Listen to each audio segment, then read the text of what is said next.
Good evening, Trinidad and Tobago. It is the 22nd of August, Wednesday, 22nd of August. I am practically an hour late and I apologize. The day just ended. It's been a frightfully long day. And yeah, but we're going to do this and we're going to do this nice. Colin, you're coming second, Dave Lux was first, but second is good enough. It's not like second being the first loser.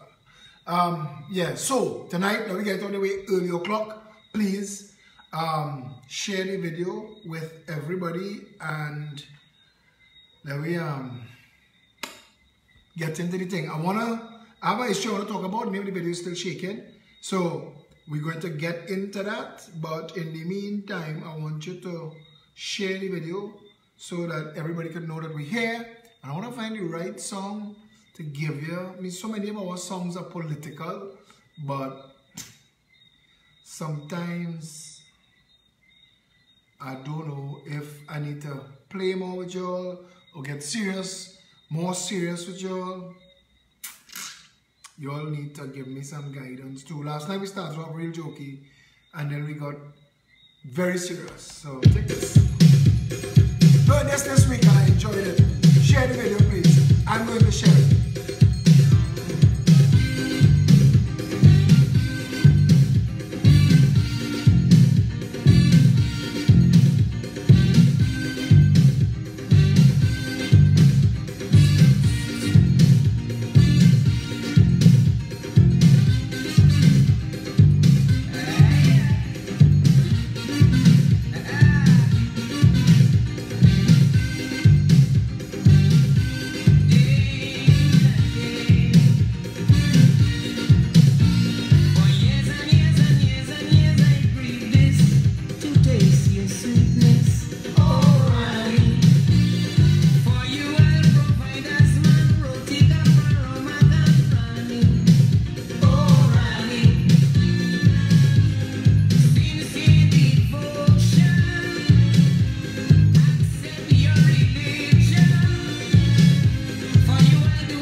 Jumping right in, right?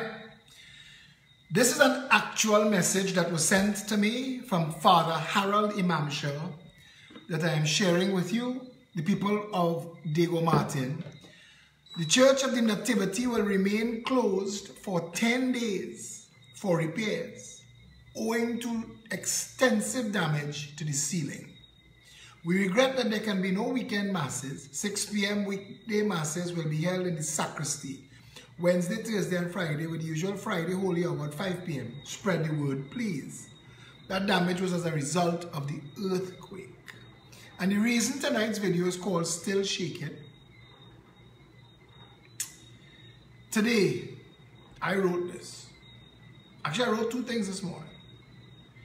And one of them had to do with our behavior as people. And I wrote this morning. To all of you posting about how seriously we should take that bullet we dodged yesterday with that potentially catastrophic earthquake. Start by example. Let the epiphany change your life. Yes, a lesser magnitude earthquake killed hundreds of thousands in Haiti. Yes, we are blessed this morning. Now, what are you going to do with the blessing? Today, not dead, not injured, did not lose everything, are not digging around in rubble for loved ones and bodies. Your business did not collapse. You have not lost anything, while during the earthquake you thought this was going to become devastating. Taking it as a warning and a wake-up call, what are you going to be doing different from today? Lecturing others? Sharing memes? I'll give you two pieces of advice. Stop living a life to impress others and make your own self happy. No one gives a crap what you wear, where you live, or what you drive. They care about how you got it and what you do with it. Two, and more importantly, give back. There are many people whose lives are disasters without an earthquake or natural disaster who could use your help or even your voice. We live collectively in a failed nation because we collectively have taken and continue to take our responsibilities as citizens for granted. If you realized how much worse it could have been, use the gift of that dodged bullet to live a better life. And having conversations with multiples of people today, because I try to get them to understand this. When it comes to Mother Nature, natural disasters, all bets off. All bets off. You get a heads up and a warning for a tsunami. You get a longer heads up and a warning for a hurricane, a storm. But when you know that a hurricane is bearing down on your country, all you can do is secure your stuff as much as possible and either get out of the way or hunker down and survive the storm. An earthquake different. An earthquake is come out of nowhere. Comes out of nowhere. And the one thing I remembered feeling while that earthquake was shaking and going on and on and on, it had come to a point where it stopped being an earthquake that we're just going to talk about. It stopped being just a conversation piece. It was still shaking. I was already well aware that it was an earthquake, that it was a serious earthquake, and at a particular moment in the continuing of the shaking, I realized this could get very bad. And there is no stopping it. There is nobody to call. There is nothing to say. There is nothing to do. In this moment, all I and anybody else could do is be hyper aware. Anything could go wrong. Be hyper aware. The ground is shaking. Everything around me is shaking. I am expecting any minute now, with all of this shaking, to start to see buildings collapsing because it's shaking continuously. And if you know anything about the laws of physics, you will know at some point it would shake its supports loose and things would start to reach critical failure. And once critical failure steps in, then everything collapses. And there is nothing you could do. Now, I watch us get past that. People were in pain, in fear, in panic. I don't even know. We have no way of knowing how many heart attacks, maybe even strokes. That is a frightening experience for young people, much less the elderly and the sick. We don't know. We have no way of knowing. And I thank God that Gary Griffith is the Commissioner of Police, because Gary Griffith put out a release right away to let the people know that the police were all going to be visible and available, and that you could get assistance from a passing police vehicle if you needed, which was brilliant. Well done. But by the time we got to night time and everybody had stopped sharing their earthquake experience, we got to sharing earthquake memes and earthquake jokes. And I was wondering how it is that we can't understand what we really just experienced. By this morning, I'm out and about. I go on a couple of job sites. I go out for breakfast. Everybody that I'm talking to that are seeing me for the first time since the earthquake hit, telling their earthquake story. But by now, we're all more relaxed. We're laughing and joking. We're talking what if. And we're talking what if with kicks and laughing, because all of us panicked. All of us got scared. The human condition is there was nothing. We were totally powerless. And we were in danger. And we knew those two things convincingly, that we were powerless and we were in danger. And when the earthquake stopped, there was a sense of relief. So it was almost as overpowering as the earthquake itself. But by this morning, people were joking.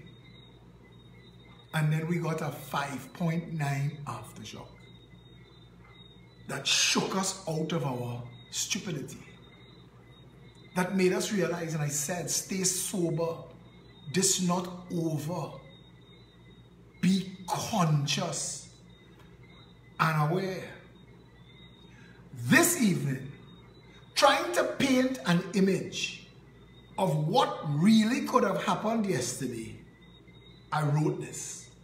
It could have been so much worse.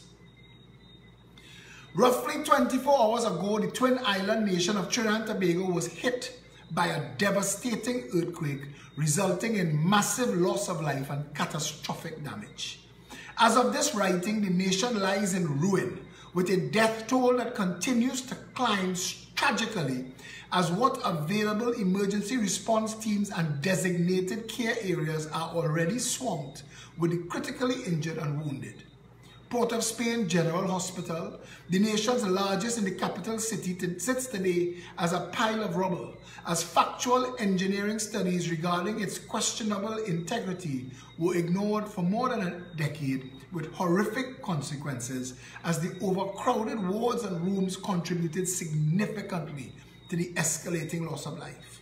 Surviving members of government are appealing for aid, as the nation's already antiquated and substandard infrastructure all but collapsed in the face of the first few serious tremors and were no match for the big jolts. Both Canada and the United States have sent hospital ships, with the US sending at least one aircraft carrier to provide industrial water-making support and shoreline power to the capital. If you want to assist, calls are out throughout the region for volunteers to help with locating survivors and with food and water distribution. As is required in disasters of this magnitude, food, clothes, water, medicine are all in critical need. The Red Cross and other international aid agencies are mounting interventions to get supplies in, even as the army tries to restore order and quell sporadic rioting and looting. Stay tuned for further updates from what is left of Port of Spain, Trinidad. Now I want to tell you something. That story could have been our story yesterday, this morning, this evening, and none of us are paying a mind to what would be our situation the morning after, when Trinidad is devastated and all of the failed offices of state that cannot handle simple rainfall crumble, literally crumble, because there is nothing, no agency, no arm of state or government that can function under normal circumstances. Stressed with a natural disaster, Trinidad will fold like a cheap suit. And none of us are thinking that this is as a direct result of our failure, our collective failure to demand better for our country from the people we put in public office and pay to do the job. Like the people of Betham, who had to get so frustrated over their condition and the lack of action from those responsible for their safety, security, and well-being, they had to kick water and run a member of parliament, who still to this day bullshitting the nation and not coming straight that he failed in Laventille East and is now failing in Laventille West. And these people, I had to tell Trinidad and Tobago, if you woke up in the same flood that Betham woke up in, and you were in West Moorings or Valsay, you immediately would have called local government and asked to speak to the chairman or the deputy chairman or the CEO of the municipal corporation, and you would tell them your name and you would tell them where you are calling from, and they would send a response immediately. You would then call companies that deal with flooding and cleaning and putting things right, because you would have had the resources to do that. And you would then call your insurance company to make a claim for all that you lost, trying to put your life back together. The people of Betham have none of those calls. Nobody to call. The people of Betham, Morvant, Celots, Laventille, East Port of Spain, all of the at-risk, die-hard, hotspots, poverty-stricken communities, they are isolated. When tragedy hits, natural disaster will destroy them. Now, okay, fire on them, but you now have between 300,000 and 700,000 homeless people who, by the second day, are starting to lose their humanity, and by the third hungry day, are going to lose their respect for law and order, and are going to come looking for food and water for their family wherever they could find it. Just like you would do, just like you would do, if by the third day, after all those calls, nobody came to your rescue. You would be looking at any means necessary to sate your own hunger and that of your children, your loved ones, your family. Water, precious water, precious water. Food, you could go 2 weeks, water 2 days. I mean, by the second day, you know all the rules gone out the window. And I'm saying to Trinidad and Tobago, if this was Haiti, I'd understand. If this was Somalia, I'd be tempted to understand. But this is the third wealthiest nation in the Western world.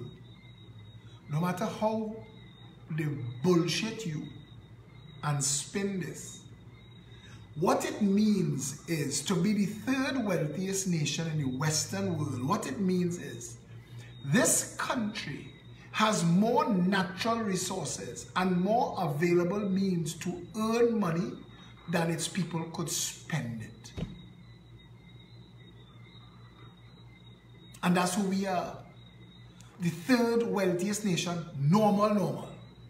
if we had a real government to involve this nation in all manner of economic expansion. Jen Tettenbaum, some people don't get the audio all the time.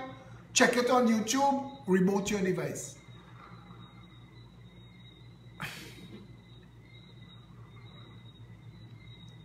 If you had a government that engaged in economic expansion, tourism, marine, shipping, agriculture that includes decriminalized marijuana.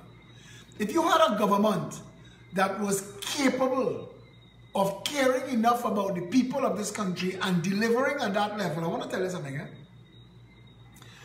The day you elect a government to office that focused on delivering quality jobs to the people as their main job, all crime and all poverty dies.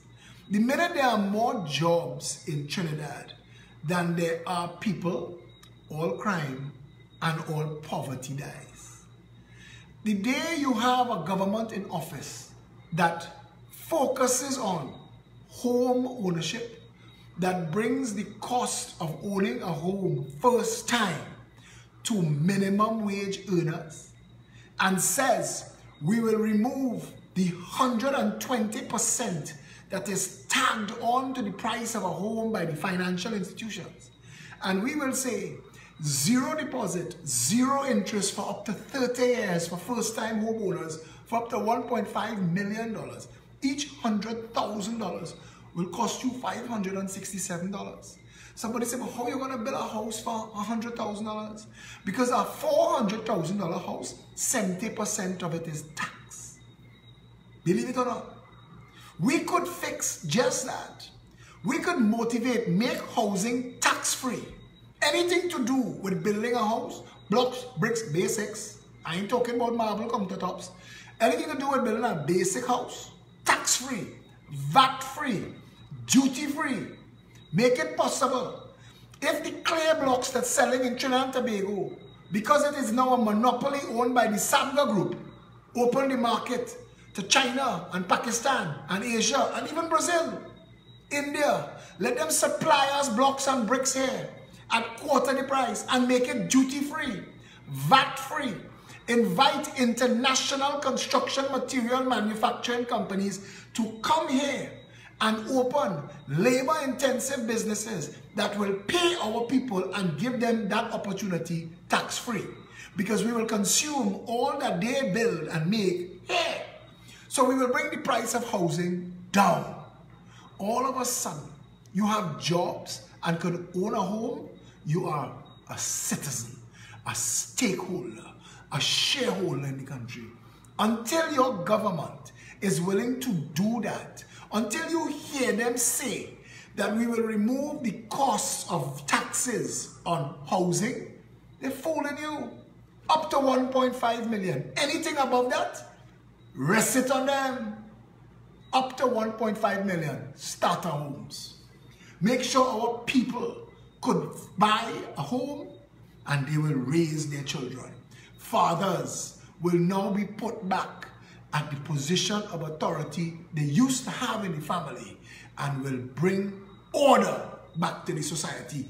You do not need water cannons and armored personnel carriers in a nation where fathers are the heads of the household and the family again. But we've broken the man in Trinidad and Tobago. There's been a deliberate attempt, effort, spent. It's been a plan. You could see it. Look back. We've emasculated our men. We've taken them from any position of authority. We've made it impossible for them to have pride in their pursuits and their activities. So they have to find pride in bullshit, like spinning rims and whining on a bumsy. That's what we've reduced our men to. It is no longer a position of pride in society to be a stay-at-home father, paying for your home, providing for your family, and contributing positively to society. That is no longer a position of pride in Trinidad and Tobago, and that is to our detriment. And it is especially so in the depressed communities, because fathers are not treated with respect. And we need to fix that. And for fathers to be treated with respect, they have to have the opportunity to respect themselves and earn respect by their choices. Every father out there, I am willing to bet, given an opportunity to properly provide for his family, would. Because that is the pride a man has, to be able to take care of his family, raise his children. That is a king and his castle. It's one of the oldest analogies in the world. To every man, his home is his castle. We engage in political banter and bullshit in this country, and we don't understand that the same basic things that make us happy, that make you happy, makes everybody happy. Nobody wants to be a gangster. Nobody wants to be a gun-toting criminal, robbing and killing people to survive. Nobody. Kenneth Luke, when you say don't forget mummies, brother, mummies, the Chinese people say mothers hold up half the world. And it's an absolute fact. Without mothers, I don't think humanity would have civilization. But I'm bringing it back to this issue here, because it's the whole issue of the family. And to break the family in Trinidad and Tobago, we had to break the male. We had to break the man. We had to devalue him to him. We had to make the man that he saw in the mirror a failure. So now he have to wear his pants low, and he have to spend his money on things to say, look at me. Because he can't spend his money on things that he really wants to. And we're no longer molding the future. We're not molding the future. We're just creating laborers and consumers to a growing, vast, small, wealthy class. And the government is responsible for that. I tell you why. Jobs, home ownership, first world education. See those three things? See those three things? Jobs. A man must be able to get a job, and he's earning minimum wage in a company, putting screens on a TV. But it must be companies that are willing to develop its workforce, because every company, and all of those companies, electronic companies, car companies, they all want their workers to stay with them and develop with them and grow with them. And if you're giving them tax-free, the job is, listen, I'll give you land tax-free, I'll give you natural gas, electricity free, I will give you anything that you need so that you could employ our people. I would move the Labas from where it is in the B-term. I would move it completely, reclaim that land, redevelop, clean it up, and make that the largest duty-free trade zone in the Western world, right there, so that it would suck all the idle labor from Morvant, B-term, Laventille, and Sealots. I want to make sure that in that space, from the edge of Port of Spain to past Sawa, we have a massive duty-free commercial manufacturing zone. I want Levi's to say they sew more pants in Trinidad and Tobago than anywhere in the world. I want Apple to come here and make their phones. I want Samsung to make their computers. I want LG to make their fridges. I want Trinbagonians to get real good jobs that they could develop further. Look at the story of India. India had a vision for its people. India was the world's largest slum. That is what India was, the world's largest slum. But there was a vision for the people of India. When computers and the internet became the world, India entered into an information technology revolution. And India said, we will dominate information technology in this world. The truth of the matter is, we used to laugh at India. I remember at the start of the information age, we used to laugh at India because if you bought Lotus 123 or Microsoft Word or Excel or any program, and you had a problem, or you had a problem with with your gateway computer or your Apple device, and you called tech support, an Indian person, an Indian voice would answer. Because they started off by being the call center to the world. They put hundreds of millions of people to work answering phones, answering calls, scripts, scripted. But you know what they also had? A plan. They had a plan to train those same call center workers and make them into engineers and to make them into developers. And that was the goal. That was the absolute end game. Now, the country that was the world's largest slum, India, boasts the world's largest middle class. There are 700 million middle class people in India. That is more people than the entire population of the United States, Canada, Germany, England, France, Spain, Portugal, Holland, Sweden, Switzerland, Italy, put together. That's just their middle class. India boasts of having more IT patents than any other country in the world. The head of Google, now the second largest company in the world, it just dropped to Apple. It's run by an Indian from India. Because the people of India had a vision for the people. I don't want to dwell on this too much. I am using this to make a point that Morpha, Beetham, Laventille, and Celots could be treated as labor. I've listened to politicians in this country say, you gotta kill off a whole generation. I'm not joking, you know. There are people who run in big political parties that believe that an entire generation of people in Trinidad is a lost cause. Now I want to tell you something. Give any man hope and opportunity, and you will fix that man. We need to do that. Yes, you are going to need to mirror it with vinegar. Honey, I'm giving you honey. I'm giving you good jobs. I'm giving you affordable food. I'm giving you good education. I'm giving you support for home ownership and to develop where you live. I'm giving you all of that. Do not commit crime. Because that same government must also rest the hurt. We must have a proper functioning law enforcement and justice system. We must. And in one generation, we will turn this entire country around. We could have that. Trinidad and Tobago could dominate the world in pleasure craft boat building if we wanted. Shipping turnaround alone could eclipse the money that we make in oil and gas on its own. We could put a marine university in Chaguaramas where we put that bullshit water park. That should have been a marine university. Taking all those youths from Cocorite and Diego Martin and Carrage, 25,000 of them from Powder Magazine and River Estate and La Puerta and Covine, and teach them how to build boats, how to work fiberglass and craftsmanship and making sails and engine building and rigging.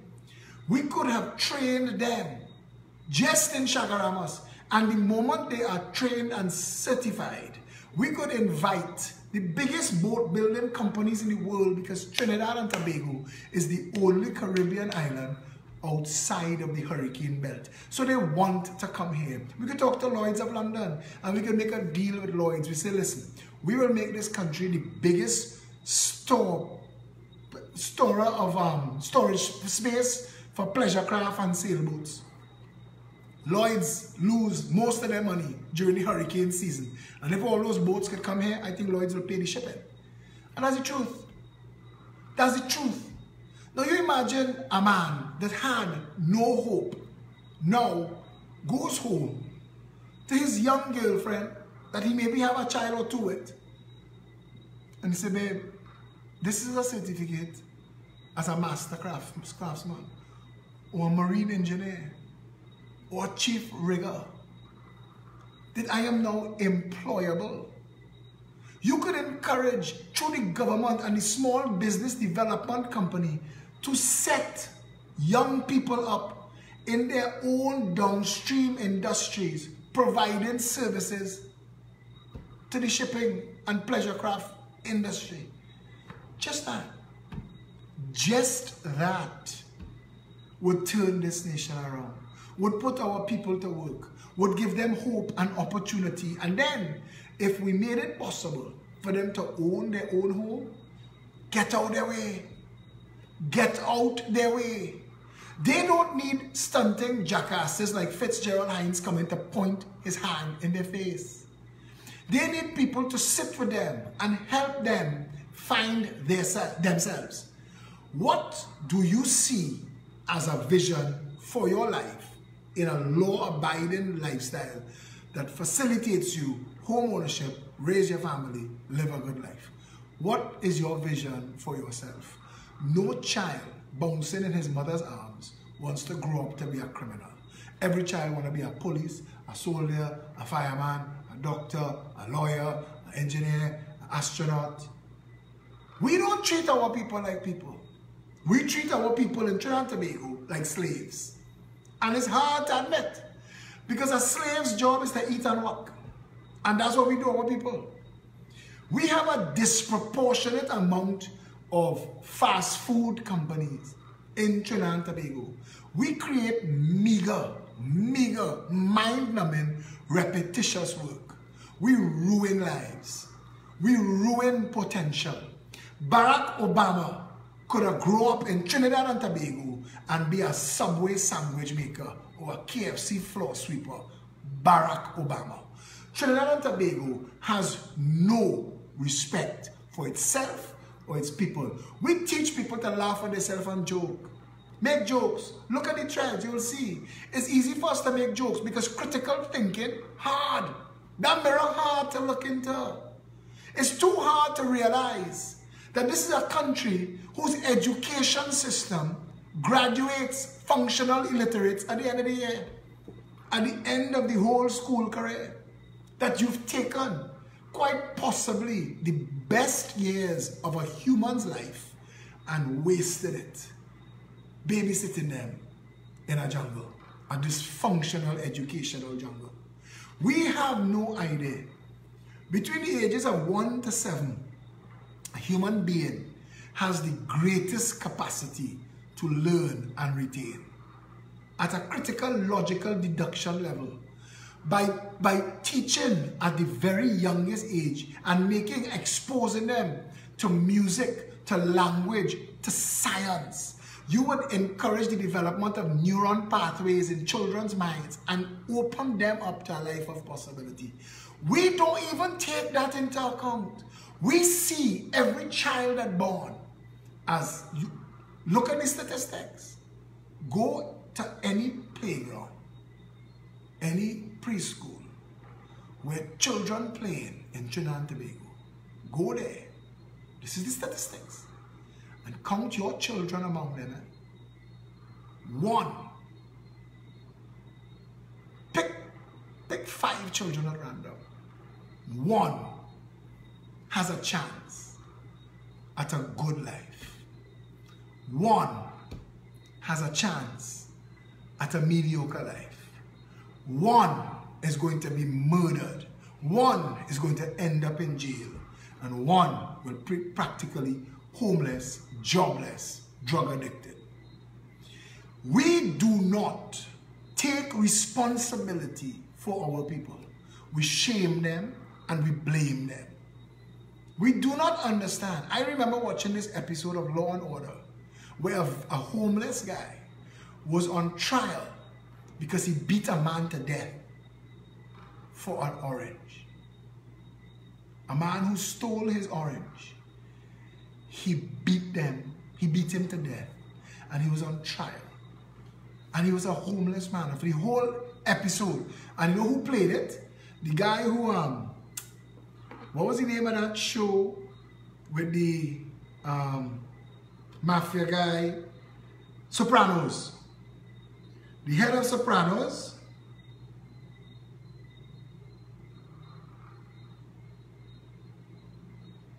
Again, videos of shootout and murder. I really don't need that right now.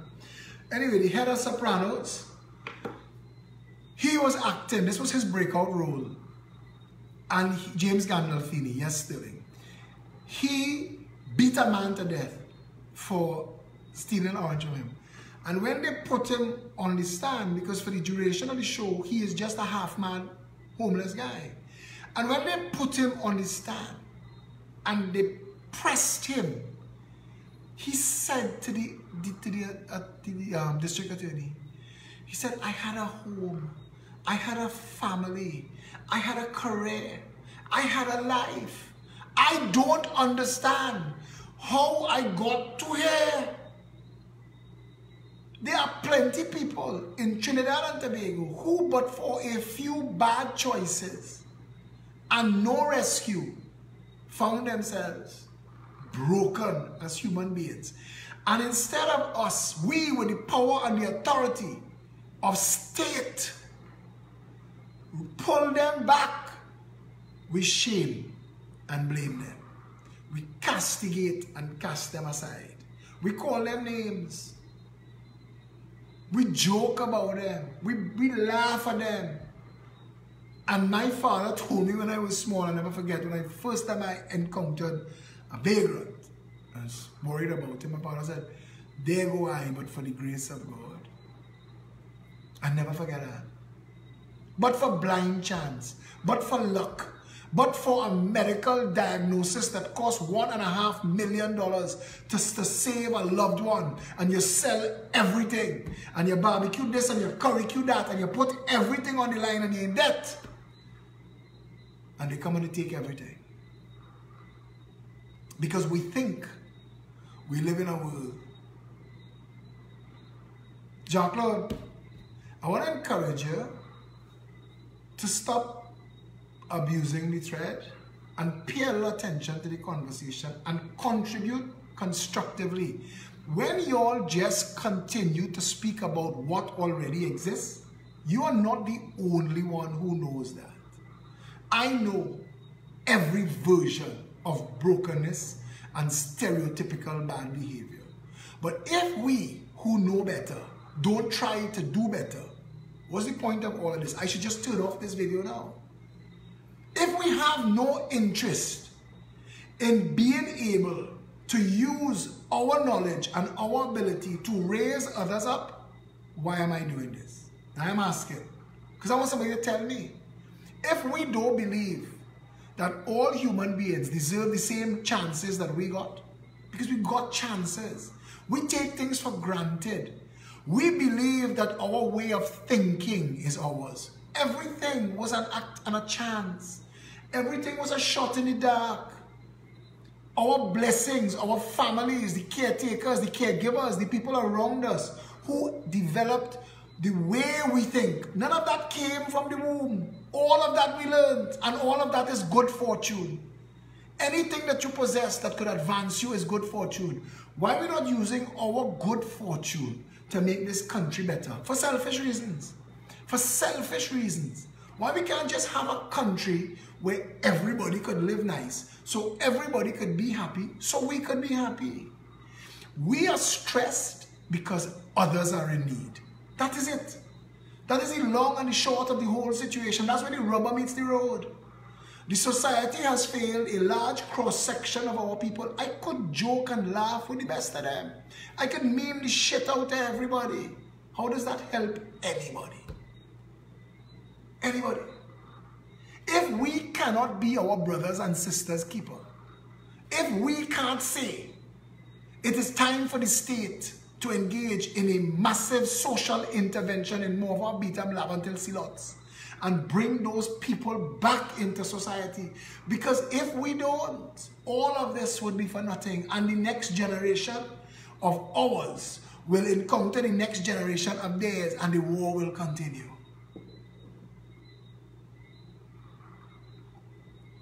That same attrition rate will worsen, and the war will continue. I do not have all of the answers, but I have this one, that as long as somebody in this country has no hope, none of us could be happy. We cannot be content to be part of a country where the government states in our name that some people don't matter. Because if the government says it, we are saying it. We need to flip the entire national script. We who have more should share more. We who know better should help as many people as we could. Job one is to put into parliament people who have compassion for people. These sons of bitches are just bandits and thieves. They have no interest in using that opportunity to raise the national condition. We've tolerated that too long by our vote, by our finger, by what we allow to continue. Our country is broken. It is not them and they. Stop pointing fingers. It's we. We have homeless people. We have traffic. We have a broken nation. We have a failed country. We allow this to be a banana republic. We allow this to be a narco state. Trinidad and Tobago is what it is because of all of us. All of us. And I don't want to shame and blame no more. I want all of us to stand together. You want to pretend, all the people, all of these alphabets and these political parties, all of you that say you want a better Trinidad and Tobago, prove it. Stand up for these people. It is the lowest among us that if we fix their condition, we fix the country. Jean-Claude, and I'll say this last time, stop blaming people for their lack of knowledge. You've been blessed. Let's find a way to bless others. I could post all kind of foolishness and get likes. At the end of the day, for you to live safe and not have to waste money and buy wrought iron and try to live in a community, we have this foolishness where places are expensive. The property is expensive because of the illusion that it's safer than somewhere else. I keep telling you all, this idea that Westmoreland's up to its neck in shit. Somebody asked me tonight if I think we still have a middle class, and I said no. All we have is a working poor, very poor, sorry, under 1%. That's our whole country.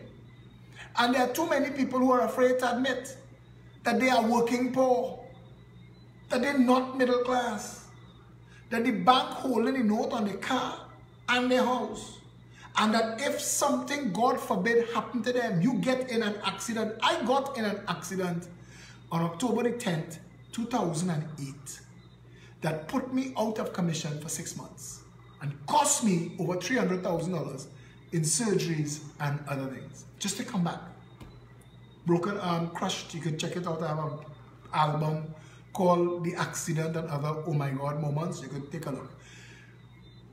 The average person not surviving that.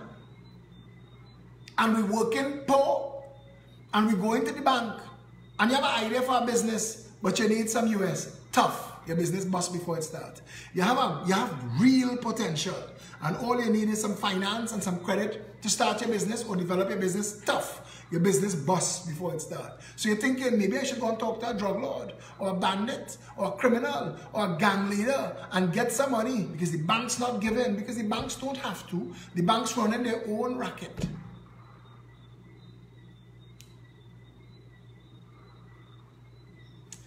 The banks running their own racket. Talking about the issues that are important to the development of the country is where we need to be. We all of us, it is our responsibility. True talk here. We could laugh and we could joke. We could meme the crap out of the earthquake yesterday and laugh at the one this morning. But what happens to the one that comes and devastates this country? Where you go after? Who do you turn to after? When there is no internet, and there's nobody for you to meme and laughter, and there is nothing funny about the situation anymore. What then? Trinidad and Tobago. What then? Had that earthquake been a little more devastating and wiped out the poorest classes, all of their belongings, where were they going? What were we doing? Trinidad and Tobago would grind to a halt. Martial law, army on the corner, and you're inside your house, wondering if your house survived, and you're wondering where you're getting food and water for your loved ones and your family. This is not meant to be just an exercise in morbidity. But if we do not face reality, we could turn a corner and find ourselves in trouble.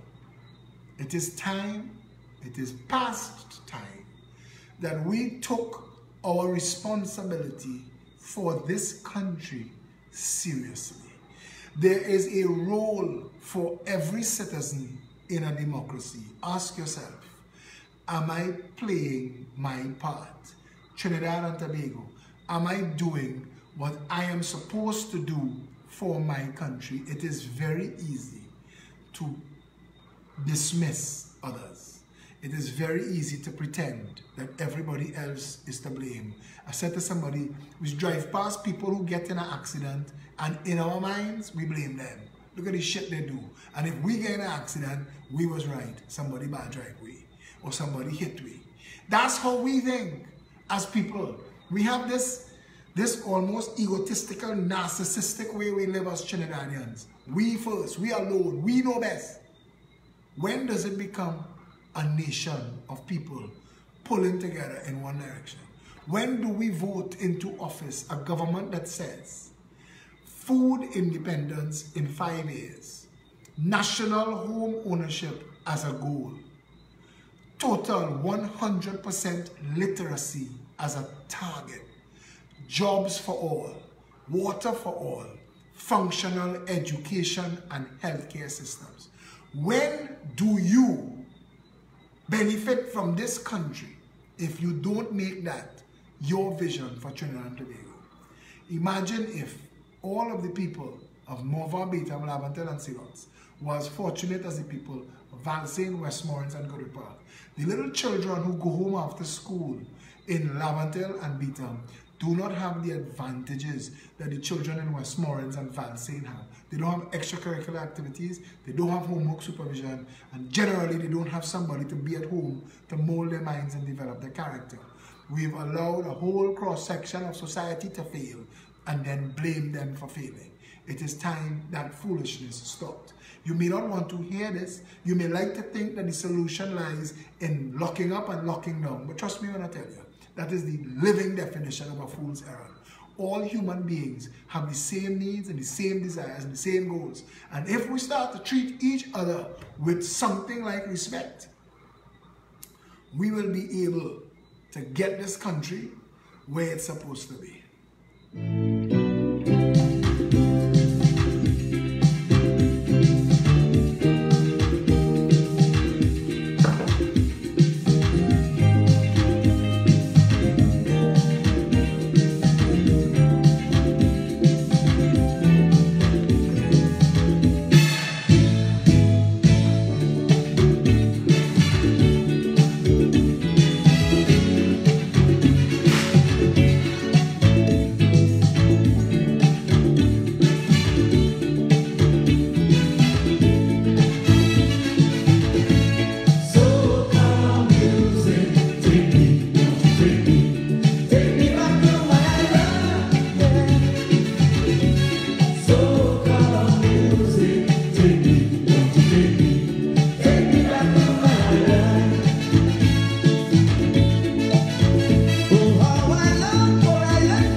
Is down at the National Cycling Velodrome more than a month.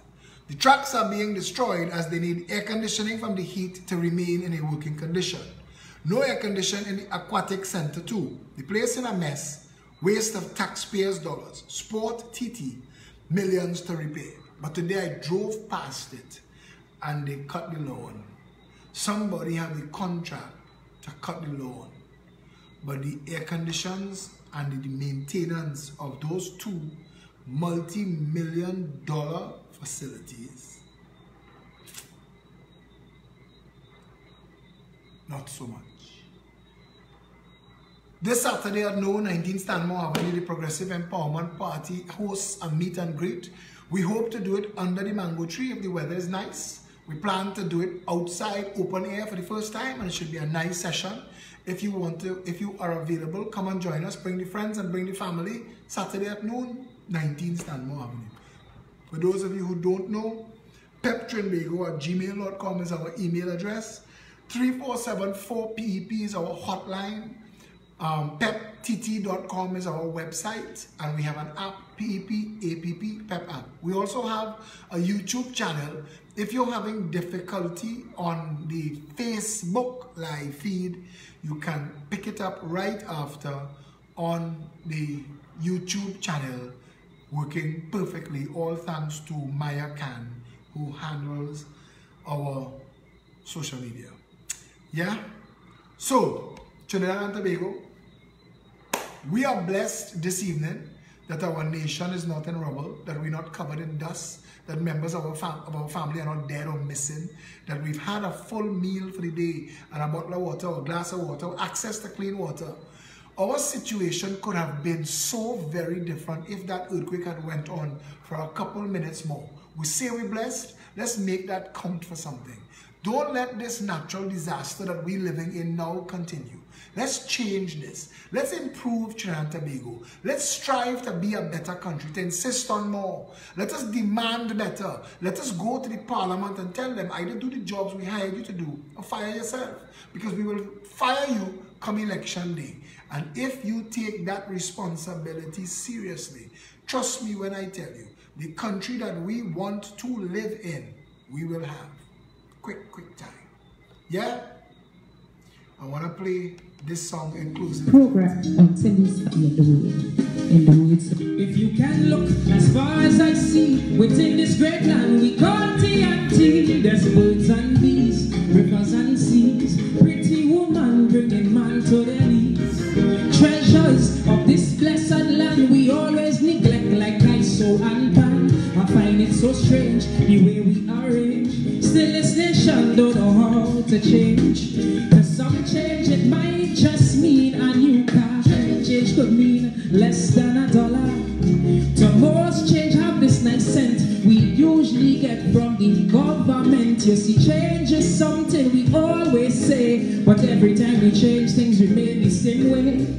Things keep getting worse and worse, so this is what I propose. Let's change the change for a better nation. Change the change for all foundations. Change the change so that we could say that this nation here came from quite down there. I say change the change within the school systems. Stop changing ministers and change what we teach them. But things won't change despite all we do if change doesn't start with you.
This Saturday, we also start at 10 o'clock for those who are interested in being part of any of the teams, caretakers in the constituencies, parts of the build out on the ground, membership coordination, finance teams. If you want to play any role in the Progressive Empowerment Party or the politics of the country as a whole, you can come down at 10 o'clock and look at in what ways you could join and serve. Trinidad and Tobago, this is our country. We could run away from it, we could let it collapse, or we could take responsibility for it and make it a better nation. The choice is all of ours. It's up to us what we do. Yeah? This Saturday at noon, it will be if last week's Saturday's meeting was anything to go by, this Saturday's meeting will be extraordinary and all of you are entitled to come. Yes, you will see in political parties like the Progressive Empowerment Party that is not united by criminality or race, you will see people come and people go. That is normal. And in fact, people should be allowed to come and go and move their ways through political parties. But this political party has dedicated itself to the redevelopment of Trinidad and Tobago and has already stood the test of time. In our 19 months of existence, an election was called and we contested it. We have changed the national narrative and have begun to influence the entire conversation. People are seeing and they are stepping up and coming on board. The faster we work to build out and create the right political vehicle for the political expression of our people, is the quicker we will get to be the nation we want to be. And that is in everybody's best interest. So this Saturday from 10 a.m. we're there, but at noon the meet and greet starts. Come down, and until then, stay safe, Trinidad and Tobago.